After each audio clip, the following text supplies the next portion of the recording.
क्या मुल्क भर में वीपीएन सर्विस भी मुअत्तल की जा रही है?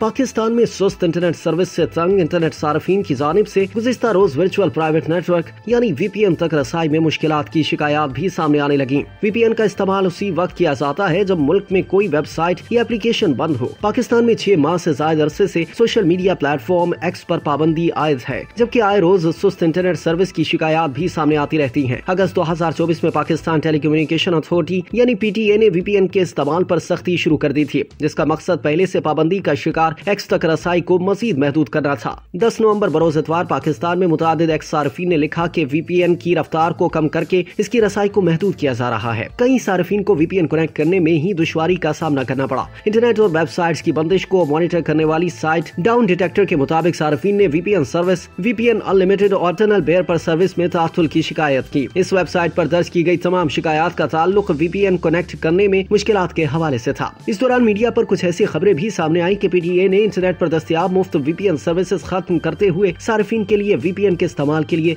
रजिस्ट्रेशन को लाजमी करार दे दिया। इस हवाले से पीटीए का 8 नवंबर को जारी होने वाला नोटिफिकेशन भी वायरल हो रहा है, जिसमें इंटरनेट सार्फिन को रजिस्टर्ड वीपीएन इस्तेमाल करने की तरगीब दिलाई जा रही थी। कुछ एक्स सार्फिन ने पाकिस्तान में अब भी फाल वीपीएन सर्विसेज की फहरिस्तें पोस्ट करना शुरू कर दी। ताहम दीगर सार्फिन ने तवज्जो दिलाई कि ये फाल वीपीएन सर्विसेज भी जल्द हुकूमती रेडार पर आ जाएंगी। दूसरी जानिब डॉन अखबार की रिपोर्ट के मुताबिक हुकाम ने दावा किया है कि वीपीएन तक रसाई में खलल मुख्तसर था और इसकी वजह सिस्टम में खराबी थी। हुकाम का कहना था कि सिस्टम में खराबी की वजह से वीपीएन तक रसाई तकरीबन 1 घंटा या 30 मिनट के लिए मुतासिर हुई थी।